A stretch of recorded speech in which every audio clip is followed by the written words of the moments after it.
ассалому алайкум тамошобинони азиз, хуш омадед ба канали мо. Инҷо баҳри шумо хонаи фурӯширо дар шаҳри Уфа пешкаш менамоям. Тамошобинони гиромӣ, хона хеле ки гуфтам дар шаҳри Уфа қарор дорад.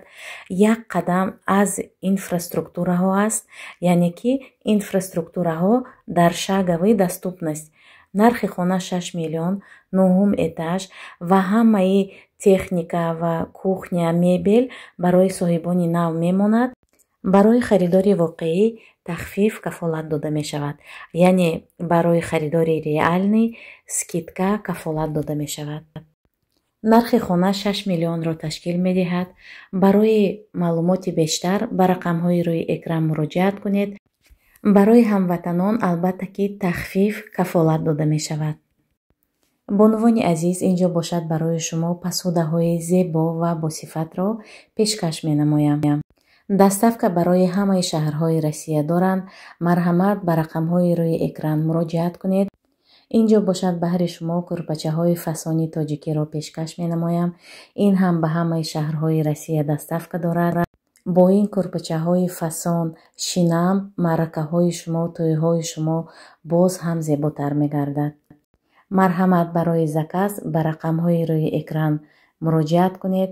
даставка ба ҳамаи шаҳрҳои Россия доранд ва ҳам скидкаи гарантированӣ барои шумо кафолат дода мешавад. салому алайкум духтаро, ман имрӯз мехоҳам қати шумо дар бораи анами женшини хунсандам яда даҳан гап занам. анами женшини хунсандамна ман ҳамирӯз гирифтам. ман як стикша дар ним стакан оби гарм омехта кардам. як стикша. мисол одаме ки ай 18 сола поёнай, ҳами стика нимташа. ним стикша дар як рӯз дар ним стакан оби гарм омехта карда истифода мебарад. одамои 18 сола боло духтаро дар як рӯз як стик ами обеда мисол дар як рӯз як стик истифода мебаранд. мисол муддати истифода бурданаш 3-4 моҳай. шумо метавонед ки 3-4 моҳ ҳамина хеле подряд истифода баред. дар як коробкаш дута ҳамхели бутулкачо дорад ки дар таркиби ҳамин бутулкачо 30 донагӣ ҳамагӣ 60 дона 2 моҳ да мерасад. но шумо метавонед дута ҳамин гире ки 4 моҳ да расад. мисол якташам результати беҳтарина метиҳад.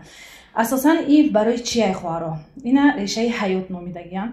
ин женшин дар Корея ина одамо барои чи беҳад бисёр истифода мебаранд. ин рагҳои хунгарда бақувват мекунад, кори дила бақувват мекунад, асаби одама ором мекунад, тревожност ами парешонхотирия ай одам дур мекунад, майнаи сара бақувват мекунад, хотирая вастанавид мекунад. ин чиз барои одамои бефарзанда чӣ фоида дорад? мардакоя мисол фоизи пастшона баланд бардоштанда ёрдам мекунад, тестостероношона нормализоват карданда ёрдам мекунад, мисол қувваи мардакия вастанавид мекунад.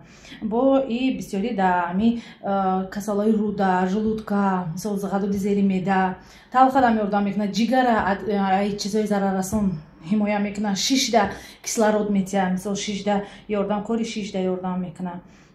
барои ҳамо духтаро гире истифода баред, мисол результатҳои беҳтарина мебинед. ай ҳама нағзаш ки иммунитети одама бақувват мекунад, беҳад иммуномодуляторай. и женшин ҳами чӣ гумтона дар Корея, Япония, мисол дигар давлатҳои ҳамон тарафи ки мисол истеҳсол мешавад, ягон хӯрокҳошон, ягон чойҳошон беҳами женшин нест. ҳатто дар ҳамин таркиби шампуношон, бальзамошон женшин истифода мебаранд ки мӯи сара хушрӯ мекунад, бақувват мекунад, мӯи сара дароз мекунад, мисол пӯсти рӯи одама хушрӯ мекунад. беҳад саломатии одамда нағз фоида дорад. ба касалу бе касал, мисол агар мисол одамое ки касалои вазбин гузарондагиян чанд сол пеш, мисол дизентерияи вазбин шудагиян, мисол касалои домана шудагиян, коронавирус гузашта, кози ҳама қариб коронавирус шудан дар Тоҷикистон, метавонед ки анами одамое ки касалои вазбин гузарондагиян ай ҳамина гирифта истифода баранд. курси тавбатш мисоли то 3-4 моҳай 3-4 моҳ курсуш вай результати беҳтарина метиҳад. духтаро, ширкати мо беҳтарин маҳсулото дорад. шумо ай ширкати мо ҳам фоида барои саломатитон мегиред, ҳам фоида дар бюҷети хонатон мекунед. марҳамат, гире истифода баред. ассалому алайкум духтарои азиз, апа ва хоҳарои азиз. Мехоҳам ки имрӯз дар қаъти шумо дар бораи ферментировании консентрат нони, дар бораи шарбати нони камтарак суҳбат кунам. Духтарои, шарбати нони дар як қутиш 24 та ҳамхел пакетико доштаем. 24 та манамхели стико дора ки дар як рӯз як донаша истифода бурдан кифояй.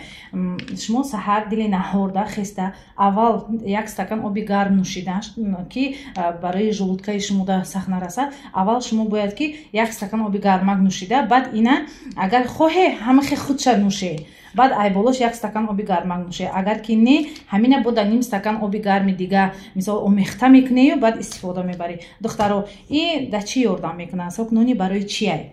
асосан ин барои кори дилраг дилҳоя ба қувват каданай, сасудои дила ба қувват каданай, барои системаи эндокрин нағз ёрдам метиҳад, барои нервни система ёрдам мекунад, пишварительни системада ёрдам мекунад. Организми одама ами қувваи фараҳ мебахша, қувват мебахша.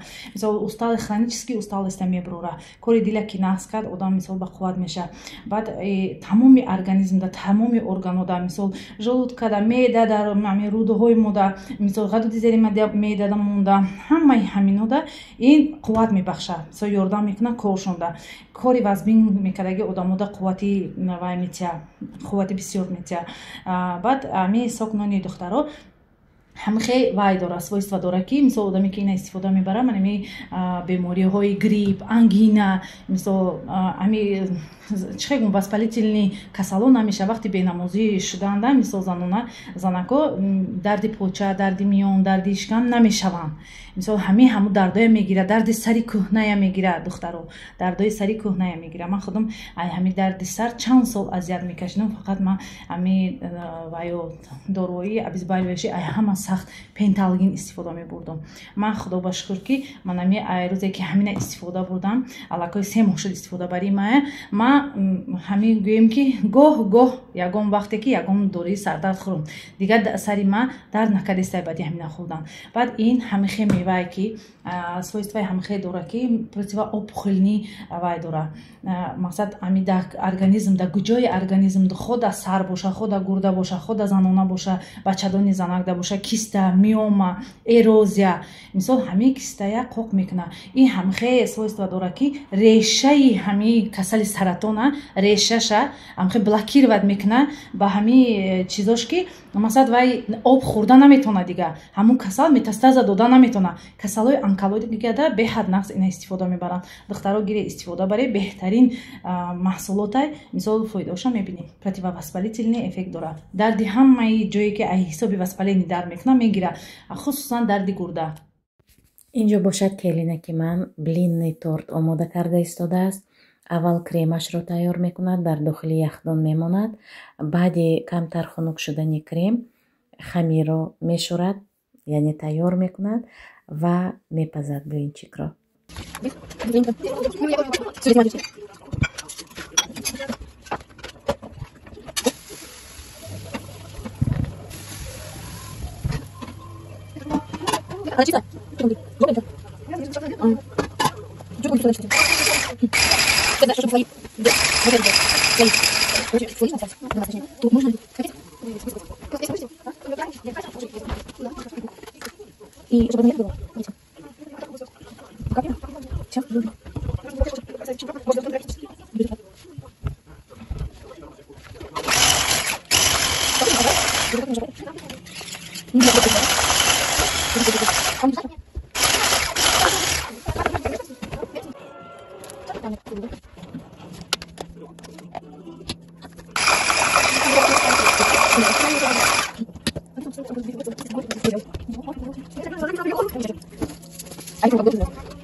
торти мо ҳам омода шуд. тамошобинони гиромӣ, ба мо иштиҳои таом, ба шумо низ агар хӯрок истеъмол карда истода бошед.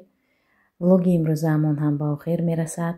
То наворҳои оянда аз ҳаматон миннатдор ҳастам барои дастгириятон, барои лайкҳоятон. онҳое ки мехоҳанд ки бо ман ҳамкорӣ кунанд дар ширкати бонуфузи атомӣ, марҳамат ба рақамҳои рӯи экран муроҷиат кунед.